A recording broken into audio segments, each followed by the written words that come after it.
E o presidente Lula falou sobre a eleição de Cláudia Sheinbaum no México e disse que deve visitar o país em breve. Eu estou muito feliz com a vitória dela, porque ela representa o meu grande companheiro López Obrador, que fez um governo extraordinário e, portanto, eu acho que o México estará garantido democraticamente mais longo mandato dela. Estou feliz por ser uma mulher também.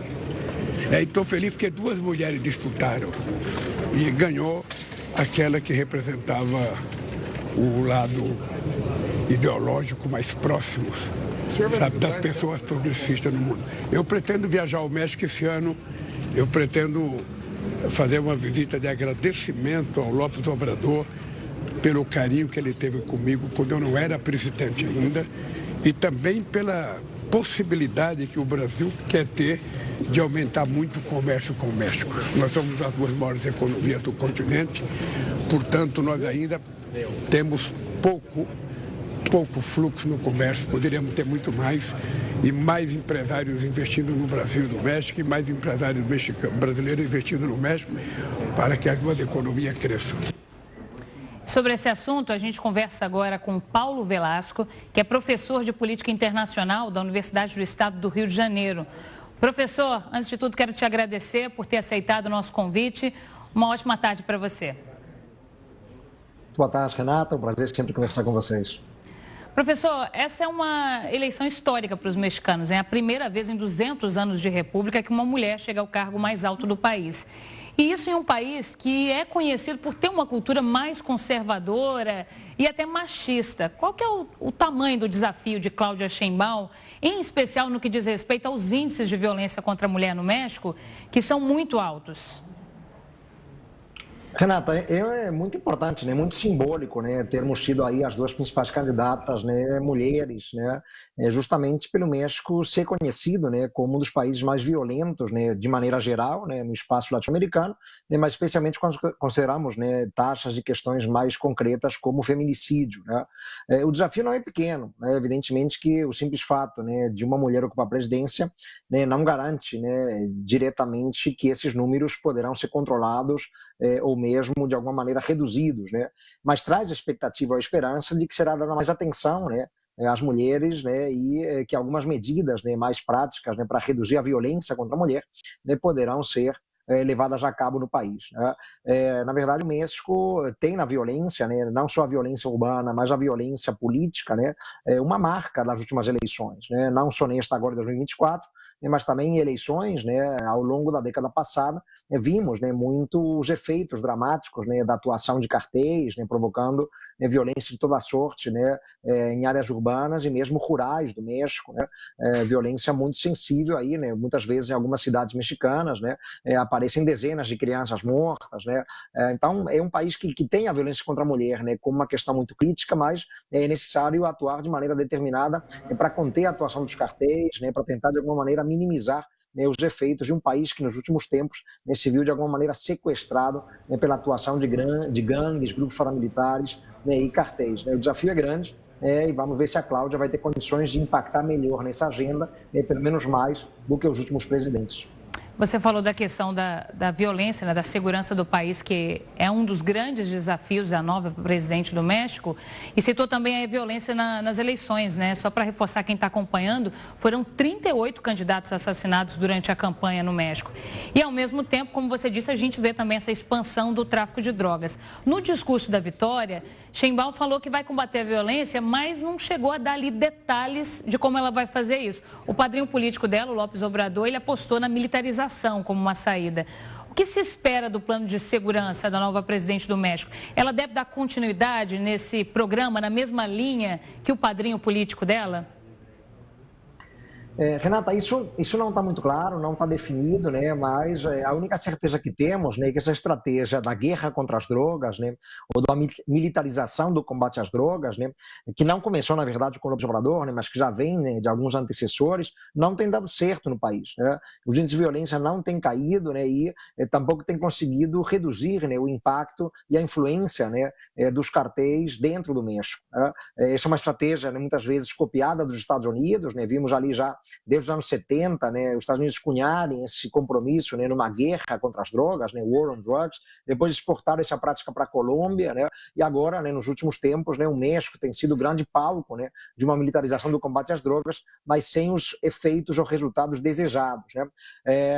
Talvez a expectativa da Cláudia, né, seja buscar outros caminhos, né, para ver se dá um mais certo, né, uma abordagem mais plural, mais multidimensional, né, conceber não apenas políticas de repressão, né, mas também tentar neutralizar o impacto social ou socioeconômico das drogas, né, associar, por exemplo, a temas como saúde pública, desenvolvimento, né, pode ser um caminho talvez mais lúcido, mas ainda não está claro, né, qual vai ser a abordagem que ela vai adotar. Ela tem a experiência administrativa, né, da Cidade do México, né, que tem uma população equivalente, né, a de países grandes, né, mundo afora, então tem uma experiência prática. A Cidade do México é uma cidade impactada também pela violência, embora não haja ali, né, grandes cartéis atuando, mas vamos ver como ela se sai, né? Esse que é certamente o grande desafio para um país que tem um desempenho econômico positivo, né? O México tem saído bem economicamente, né? O último presidente, o López Obrador, né, padrinho dela, tem popularidade acima de 60%, né, mas, né, ainda deixa como dever de casa esse combate à violência, que certamente não pode ser feito apenas pelo caminho da militarização.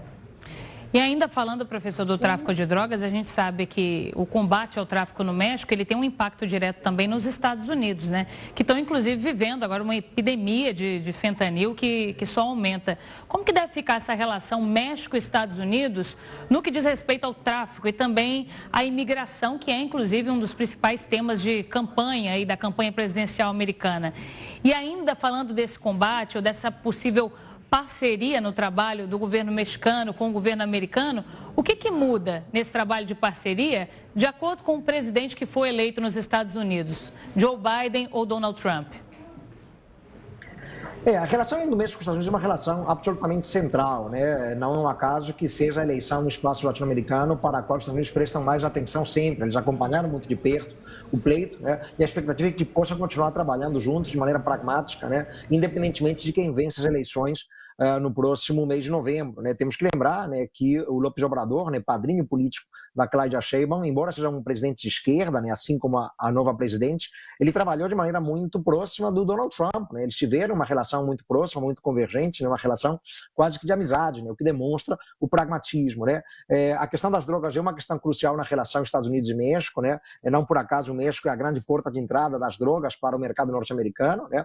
E o fenômeno dos cartéis no México se explica justamente, né, porque os Estados Unidos são o maior consumidor mundial de drogas, né? Então, né, esse é um tema muito sensível. A questão migratória, é claro, né, os migrantes que vêm da América Central, Renata, ali, de Honduras, El Salvador, né, mesmo Guatemala, né, tem o México, evidentemente, né, como rota geográfica de passagem para tentar penetrar no mercado norte-americano, né? Então, é um desafio, né, onde também se espera, né, uma sinergia, uma coordenação de esforços para tentar conter os migrantes ainda, né, na chegada ao México, para evitar que eles passem para o território americano, né? E a relação econômica é muito importante, né? Os Estados Unidos são um grande investidor no México, o maior parceiro comercial. O México só perde para a União Europeia na relação comercial para os Estados Unidos. Então, são muitas agendas convergentes, né? Por isso que a expectativa que se tem é que seja o Biden ou o Trump, né, quem vence as eleições no próximo dia 5 de novembro, né, a nova presidente, né, vai ter que trabalhar dentro de um componente bem pragmático, né, muito lúcido, né, deixando de lado, eventualmente, diferenças ou desencontros de matriz mais ideológica, né? Há uma necessidade clara, né, de trabalho conjunto, como tem sido feito, né, ao longo dos últimos tempos. Professor, e para a América Latina como um todo, qual que é a repercussão da eleição da primeira mulher, uma mulher de esquerda, como presidente do México?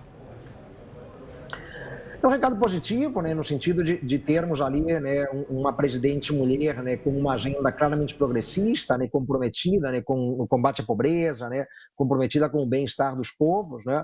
Isso é importante, né, especialmente em um momento que vemos o avanço, muitas vezes, de agendas mais de ultradireita, né, na região, né? Esse não foi o caso do México, não tivemos nenhum candidato de ultradireita que se colocasse ali, né, como algo muito novo, como uma ruptura, né, como um candidato antissistema, e o fato de ser mulher reforça, né, o compromisso necessário da América Latina no combate à violência contra as mulheres, né? Eu sempre lembro, né, que há exatos 30 anos, Renata, em 1994, aprovou-se a Convenção de Belém do Pará, né, que foi a primeira convenção, né, especificamente voltado para o combate à violência contra a mulher, né? Então, a América Latina foi um espaço para esse esforço normativo, né, que já completa 30 anos, né, mas de lá para cá ainda não conseguimos, apesar, né, das normas, né, que existem, né, não conseguimos uma redução grande, né, nesse número, né? E, ao mesmo tempo, chama atenção para a importância de avançar também, né, no empoderamento feminino, né, do ponto de vista econômico e político, né? As mulheres ainda têm uma participação muito pequena nos parlamentos da América Latina, inclusive no México, a participação é bem pequena,